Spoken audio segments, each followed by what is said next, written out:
그래서 이게 성경의 그 역사 자체가 사탄이 손을 댄 성경과 하나님께서 보존하신 성경 이 두 가지 맥이 있다는 것을 알 수가 있습니다. 그래서 하나님의 말씀인 성경 대 변개된 성서가 있고요. 아까 말씀드린 것처럼 파피루스 대 벨럼 저희가 공부했었습니다. 그리고 크리소스톰은 성경을 보존한 그 맥에 있는 사람이에요. 그리고 콘스탄틴 이렇게 서로 대비가 되면 이제 여러분 이름만 들어도 이제 아시겠죠? 그래서 크리소스톰 대 콘스탄틴 그리고 시리아 안티옥 대 이집트 알렉산드리아 이렇게 두 계열이 팽팽하게 맞서면서 이렇게 오고 있는 거예요. 근데 세상 사람들의 눈으로는 하나님의 말씀인 성경, 파피루스, 크리소스톰, 시리아 안티옥 이런 거는 그 사람들에게는 아주 소수로 보이고 보잘것없게 보이는 거예요. 그리고 변개된 성서들이나 벨럼, 콘스탄틴, 이집트 알렉산드리아 그럼 아주 대단하게 보이는 거예요. 왜냐하면 거기는 돈과 권력이 막대하게 투입이 되고 사탄이 관장을 하고 있는 세력이기 때문에 그런 것입니다. 그래서 그리스도인만이 이것을 알아보는 거예요. 신학교에서는 이런 거 안 가르쳐요, 여러분. 안 가르쳐요. 우리나라 신학교에서는 안 가르칠 수가 없어요. 왜냐하면 본인들이 밥 벌어먹고 배우는 그게 오리겐을 기준으로 한 이 맥을 배운 거예요. 그러니까 사탄이 변개한 그거를 배워서 신학교에서 자기들이 잘하고 신학 박사가 되고 목사가 되고 이런 거예요. 그러니까 그걸 버릴 수가 없는 거예요. 그래서 우리나라에서는 교단을 버리면은 끝인 거예요. 그 사람이. 왜냐면 거기서 다 이렇게 모든 것들이 딱 이렇게 구축이 됐는데 여기를 버리고 하나님께서 보존하신 이걸 하겠다. 이 말은 주님만 신뢰하고 하겠다. 이런 배짱 있는 사람이 없어요. 밥은 주님이 먹여주시니까 내가 주님만 신뢰하고 하겠다. 이게 안 돼요. 그냥 배운 게 완전히 다르거든요. 그래서 목사들이나 그 신학교를 나온 사람들이 자기 밥벌이 때문에 그걸 버리지 못하는 거예요. 교단도 버리지 못하는 그 이유가 그것입니다. 그래서 항상 자신의 이익, 자신의 배 이게 같이 연결이 돼 있어요. 성경 보존과 관련해서도 마찬가지고요. 예수 그리스도께서는 알렉산드리아 이단들이 주장한 고등 비평을 부정하신 분이십니다. 이 사람들은 세상에서 그 인본주의에서 학자들이 세상 학문을 연구하듯이 해요. 네, 성경을 그런 식으로. 그래서 성경을 비유적으로 이렇게 해석을 해요. 그래서 해석이 엉망진창인 거고 하나로 통일된 게 없어요, 이 사람들은. 그래서 신학교에 가면은요, 어떤 통일된 하나를 배우는 게 아니고요, 학자들의 의견을 배워요. 그러니까 여러분 이렇게 학교 다니시면 누구는 이렇게 주장하고 누구는 이런 거 배우시잖아요. 그거와 똑같은 거예요. 똑같아요, 그게. 누구 신학자는 이런 의견을 내고 누구는 이런 걸 배우는 거예요. 그러니까 하나님 말씀을 배우는 게 아니고 그게 그래서 그랬다는 걸 여러분이 이해를 하셔야 되는 거예요. 우리 중고등학교 다 다녔잖아요. 거기는 이제 정선되어서 그 한 국가에서 그래도 그 나라 국민으로서 최소한의 그 통합된 의견으로서의 그거를 중고등학교에서는 배워요. 근데 대학을 가면 그렇지 않아요. 대학원을 가면 더더구나 그렇지 않고요. 수많은 학자들의 의견을 배우는 거거든요. 대학교나 대학원, 박사과정도 마찬가지. 그리고 박사가 되고 뭐가 되면 자기도 의견을 거기다 하나 이렇게 딱 내놓는 거예요. 그거를 그래서 이제 좀 두드러진 학자면 나중에 중고등학교에서 그 사람의 것을 다시 배우는 거고요. 그래서 세상에서 이름을 내는 거예요. 그래서 과학의 그 과학자들은 이론을 내는 사람들이에요. 그래서 우리가 이제 보통 과학 그러면은 법칙이라고 생각을 하고 바뀌지 않는다고 생각하는 그렇지 않아요. 과학자들은 이론을 내놓는 사람이고요. 그것이 계속해서 후대의 사람들이 증명을 통해서 바뀌지 않으면 나중에 법칙으로 굳혀지는 거예요. 근데 수많은 이론들이 폐기 처분돼요. 그 당대에는 막 대단한 것처럼 이렇게 나와가지고 그래서 아인슈타인도 그 상대성 이론이잖아. 법칙이 아니에요, 그게. 이론이라는 말은 그 사람의 개인의 생각이라는 말이에요. 그리고 그 후대들이 나와서 그거를 이제 여러 가지 법칙으로 이렇게 공식으로 해서 반론도 하고 또 거기다 자기 의견을 보태기도 하고 이렇게 만들어서 그 누구도 거기에다가 더 이상 토를 달지 못하는 법칙이 되면은 그 다음에 그게 법칙인 거예요. 그러기 전까지는 다 이론이에요. 그래서 진화론도요, 이론이에요. 근데 그런 거를 법칙인 것처럼 학교에서 가르치는 거예요. 그래서 말이 안 되는 거예요. 그러니까 법칙과 이론은 완전히 다른 거라는 걸 여러분이 아셔야 돼요.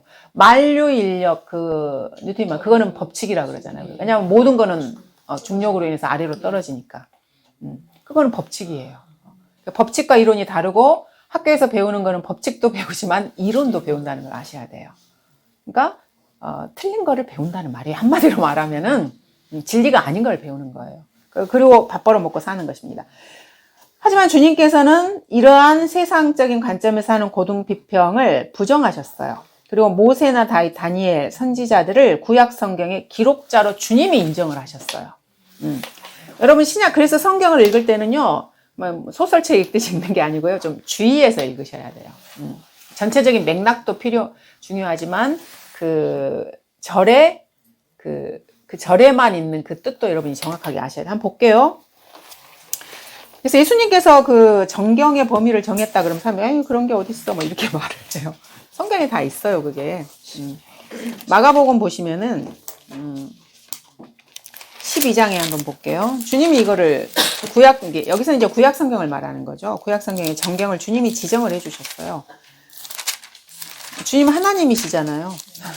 12장 26절 보시면은, 자, 그러나 죽은 자의 살아남에 관하여 너희는 모세의 책 중 가시덤불에서 하나님께서 그에게 어떻게 말씀하셨는지 읽어보지 못하느냐. 말씀하시기를 나는 아브라함의 하나님이요 이삭의 하나님이요 야곱의 하나님이라고 하셨으니. 자, 주님께서 지금 모세의 책에 대해서 말씀하십니다. 자, 모세는 모세 오경을 말하는 거죠. 마태가 아니고 마가복음 12장 26절입니다. 자, 여러분 여기서 주님께서 모세 오경을 성경으로 인정하신 거잖아요. 모세 오경이 뭔지 여러분 아시죠? 창세기하고 창세기, 출애굽기, 신명기, 레위기하고 민수기까지. 이거 모세 오경, 이걸 주님이 지금 인정하신 거예요. 하나님의 성경이라고. 자, 그 다음에 누가복음도 한번 볼게요. 누가복음 20장 42절 한번 보겠습니다. 20장 42절에 보시면은 자, 다윗 자신도 시편에서 말하기를 주께서 내 주께 말씀하시기를, 이렇게 하면서 주님께서 다윗의 시편을 인용하고 있습니다. 그러면 시편도 성경이라는 말씀인 거잖아요. 그죠? 그 다음에 마태복음 24장도 한번 볼게요. 자, 마태복음 24장을 보시면은 15절에 한번 볼게요. 그러므로 너희가 선지자 다니엘을 통하여 말씀하신 멸망에 가증한 것이 거듭한 것이 선지자 다니엘 이야기를 지금 하고 계시네요. 그러면 선지서, 다니엘서를 포함해서 선지서가 성경이라는 걸 주님이 지금 인정을 하시는 거예요. 그러니까 이런 거를 통해서 예수 그리스도께서, 하나님이신 예수님께서 성경이 무엇인지를 지금 이렇게 가르쳐 주시는 거예요. 그래서 구약의 기록들을 성경이라고 주님께서 부르신 거예요, 지금. 그러면 유대인들이 창세기부터 이제 그때는 역대기 상하가 유대인들의 그 마지막 성경이거든요. 저희는 말라키가 마지막인데 이거를 주님께서 인정을 하시는 거예요, 지금. 유대인들이 관례적으로 성경이라고 부르고 썼던 그거를 주님도 성경으로 인정을 하시는 겁니다. 그걸 하나님의 말씀이라고. 그래서 성경이 성령의 영감으로 받았다고 주님도 믿으셨어요. 그리고 그렇게 말씀을 하셨고요. 자, 마가복음 12장 36절도 한번 볼게요. 12장 36절에 보시면은 주님께서 이렇게 말씀하십니다. 다윗 자신도 성령에 의하여 말하기를. 그래서 이 시편이나 모세오경이나 이런, 그러니까 구약에 있는 이 성경들이 성령님으로 만들어진 책이라는 것을 주님이 인정을 하시는 거예요. 주께서 내 주께 말씀하시기를 내가 내 원수들을 내 발판으로 삼을 때까지 너는 나의 오른편에 앉아있으라. 이렇게 해서 성령님에 의해서 다윗이 말을 했다고 말씀을 하시는 거예요, 지금. 다윗 개인의 그냥 자기가 원하는 대로 말한 이게 아니라고 예수님께서 말씀하시는 것입니다. 그리고 이제 마태복음 5장 18절에도 보시면은 진실로 내가 너에게 말하노니 하늘과 땅이 없어지기 전에는 율법의 1.1획도 모든 것이 이루어질 때까지 결코 없어지지 않아. 이게 지금 구약의 성경을 말씀하시는 거잖아요. 유대인들이 썼던 그 성경을 말씀하시는 거예요. 기록된 모든 성경의 권위를 주님께서 다 인정을 하셨어요. 구약 성경의 그다음에 마태복음 4장 4절에서도 주님께서 기록되었으되 하면서 사람이 빵으로만 사는 것이 아니요 이러면서 신명기를 지금 인용하고 계시잖아요. 주님도 이렇게 인용하시고 계십니다. 7절에서도 기록되었으되, 이 기록되었으되라는 말이 이 당시에 유대인들이 썼던 구약을 말하는 거예요. 근데 이 당시에 여러분 모세가 썼던 원본이 있었을까요? 없었어요. 당연히 없죠. 몇천 년이 지났는데 다 필사한 거예요.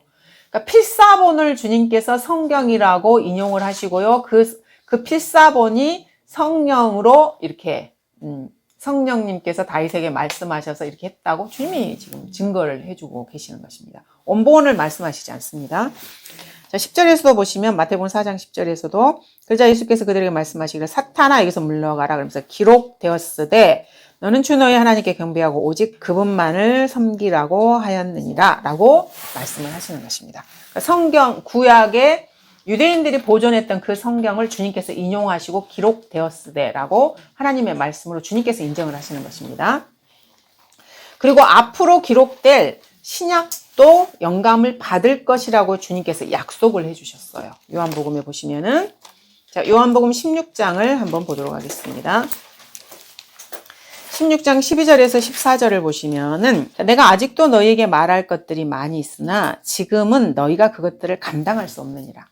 자, 구약은 이미 기록됐고요. 주님께서 하실 말씀이 더 많으신데 그 당시에 주님 초림 당시에는 제자들이 아직 주님의 죽으심과 부활도 이해를 못한 상태예요. 그래서 더 말해봤자 애들이 이해를 못해. 그래서 참고 계시는 거예요. 말씀하고 싶으신 것들을. 그러나 진리의 영이신 그분이 오시면 너희를 모든 진리로 인도하시리라. 그분은 자신에 관하여 말씀하지 아니하시며 무엇이나 들은 것을 말씀하실 것이요 또 너희에게 다가올 일들을 알려주시리라 라고 말씀하시면서 주님이 승천하신 다음에 성령님께서 오시면 하나님께서 더 많은 말씀을 해주시겠다고 약속을 하신 거예요. 즉 아까 저희가 성경은 기록된 말씀이라 그랬잖아요. 말씀하신 것을 기록하셔서 보존해 주시겠다는 말씀이에요. 이 말은 저희가 성경의 의미를 배웠잖아요. 아까 말로 하고 끝나는 게 아니고 기록하셔서 신약 성경을 기록하시겠다는 거하고 같은 거예요. 이거는 그분이 나를 영화롭게 하시리니 이는 그분이 내 것을 받아서 너에게 알려주실 것이라고 하시면서 앞으로 주님께서 하실 말씀이 신약 성경이 더 있다는 것을 지금 말씀하고 해주고 계신 것입니다. 구약으로 성경이 끝나지 않았다는 것을 말씀하고 계세요. 유대인들은 성경을 구약 외에는 인정하지 않습니다. 신약은 인정하지 않아요. 그래서 그 사람들이 구약을 못 푸는 거예요. 신약이 있어야 이게 구약에 뭐 우리 그리스도인들의 휴거도 아까 저희 봤잖아요. 야곱이 이렇게 그게 우리 휴거와 관련된 이야기들이에요, 전부 다. 그리고 요셉 이야기 보면 요셉이 예수님의 모형이거든요. 요셉의 생애를 통해서 예수님이 보여요. 그리고 수많은 예수님과 관련된 그 초림 때 그 예언들이 어마어마하게 많이 있거든요. 근데 신약을 모르는데 이걸 어떻게 풀겠어요? 그래서 유대인들은 성경을 몰라요. 주님께서 구약을 그들에게 맡겼는데 성경은 몰라요. 참 아이러니하죠. 참으로 아이러니합니다. 그래서 우리도 주님께서 신약을 우리한테 주셨어요. 구약도 주셨고요. 성경을 자기가 가지고 있다고 해서 다가 아니라는 게 그래서 그런 거예요. 유대인들은 성경을 가졌지만 주님을 모르는 사람들이에요. 자기 눈앞에 말씀이신 분이 있어도 알아보지를 못해요. 예수님이 그래서 죽여버렸잖아요. 신성 못 오간다고. 이 시대에도 마찬가지입니다. 한글 킹제임성을 못 알아보는 사람이 너무너무 많죠. 아주 극소수죠. 알아봐도 나중에 버리는 사람도 많아요. 알아보고 너무 좋다 어쩐다 저쩐다 해서 같이 하다가 나중에 육신의 정욕이나 자기는 육신의 정욕이라고 말은 안 하죠. 하지만 어쨌든 육신의 생각이나 이런 걸로 성경을 버리고 세상으로 간 사람도 있고 아니면 다르게 포장해서 하나님을 이렇게 대적하는 자리에 서는 사람도 정말로 많습니다. 정말로 많아요. 그래서 기록된 성경이라는 것을 저희가 다시 한번 그 주님이 이걸 약속을 하셨다는 거. 고린도전서 14장 37절을 한번 볼게요. 14장 37절에 보시면은 만일 누구든지 자기를 선지자나 영적인 사람으로 생각한다면 하면서 내가 너희에게 쓰는 글들이 주의 명령들임을 인식해야 할 것이라. 그래서 바울 자신이 쓴 편지가 주님의 말씀이라고 바울이 지금 본인이 증거를 지금 하고 있는 것입니다. 그래서 바울 서신이 주님의 말씀이다 라고 지금 증거를 하고 있습니다.